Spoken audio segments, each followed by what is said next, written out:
নির্বাচন দপ্তর সূত্রে জানা যাচ্ছে যে আধার অথেন্টিকেশন সেন্টার অর্থাৎ ইউআইডিএআই তাদের অধিকর্তারা পশ্চিমবঙ্গে নাকি 32 থেকে 34 লক্ষ আধার নিষ্ক্রিয়করণের তথ্য নির্বাচন দপ্তরকে দিয়েছেন।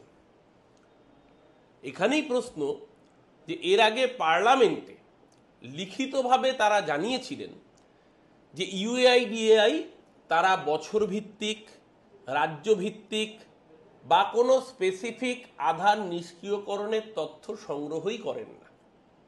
তাহলে যে তথ্য তারা সংগ্রহই করেন না সেই তথ্য তারা রাজ্য নির্বাচন কমিশনকে দিলেন কি করে?